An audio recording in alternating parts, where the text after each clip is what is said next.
दोस्तों नमस्कार। प्रशांत किशोर की पॉलिटिक्स हिट एंड रन के एजेंडे पर चल रही है। जो पॉलिटिक्स एक समय में अरविंद केजरीवाल किया करते थे, लेकिन अरविंद केजरीवाल की राजनीति पूरी तरीके से एक मेट्रो सिटी में आधारित थी, जहां पर लोगों को मुद्दे पर आधार पर वोट करने की आदत है। आपने देखा कि दिल्ली विधानसभा में जैसे ही महिला योजना या फिर बिजली पर बीजेपी ने काम किया, उसकी जीत हो गई। तो यही बात साबित होती है कि आज जो स्थिति है और यहाँ पर बिहार में प्रशांत किशोर की, वो प्रशांत किशोर वोट कटवा की स्थिति में नज़र जरूर आते हैं। लेकिन गौरतलब है कि इतिहास जब आप पीछे देखेंगे तो वो इतिहास आपको समझ में आएगा। 1977 में मीसा से निकलने के बाद लालू यादव जननायक बनकर के उतरे थे और कई चुनाव उन्होंने जीता था।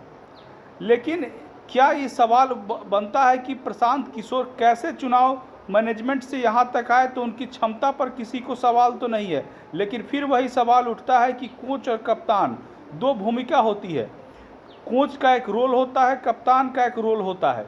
इस रोल के आधार पर अगर आप देखिए तो बीजेपी अभी उनको इस मूड में लेने की स्थिति तैयार नहीं है, क्योंकि उसे जानती है कि बीजेपी को कोई बहुत बड़ा डेंट नहीं लगने वाला है। ये चुनाव बहुत बड़ा चुनाव हो और बीजेपी बिहार में बहुत नंबर 1 की पार्टी मानी जाती है इस वक्त। आरजेडी की स्थिति अभी वो नहीं है। आरजेडी जरूर 74 सीटें पिछले चुनाव में जीती थी, लेकिन मान लीजिए कि अगर चिराग पासवान के साथ गठबंधन वाली स्थिति अगर बीजेपी के साथ होती तो फिर चिराग पासवान की आरजेडी की वो स्थिति उतनी 74 सीट वाली नहीं हो पाती।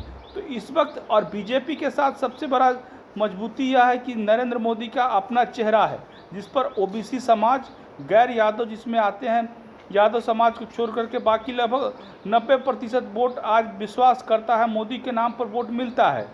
तो ये चुनाव है। और लालू यादव के साथ दिक्कत यह है कि लालू यादव की राजनीतिक शैली ही है उदंडता की, और उनमें दबंगता की प्रवृत्ति है। उनके साथ जितने लोग जुड़ते हैं वो दबंग प्रवृत्ति के ज़्यादा होते हैं। और सबसे ज़्यादा दिक्कत देखिए, आज भी बिहार में अगर आप सामंतवाद की राजनीति होती है यहाँ पर, और यहाँ पर परिवारवाद, भ्रष्टाचार की राजनीति है। लेकिन अगर सामंतवादी व्यवस्था है तो अगर मानेंगे तो सामंतवादी व्यवस्था में राजपूत, भूमिहार, ब्राह्मण ही अभी भी कोई भी सर्वे हो, या उनके पास ही ज़्यादा ज़मीन जायदाद ताकतवर स्थिति में है।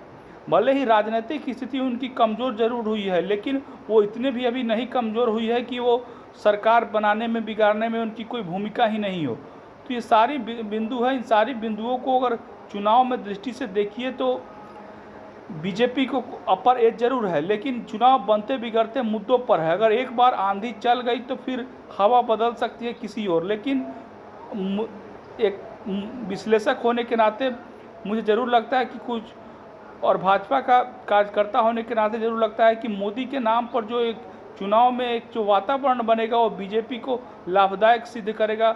और प्रशांत किशोर की उतनी हवा नहीं बह रही है जितनी ज़मीन पर दिखाने की कोशिश की जा रही है। धन्यवाद।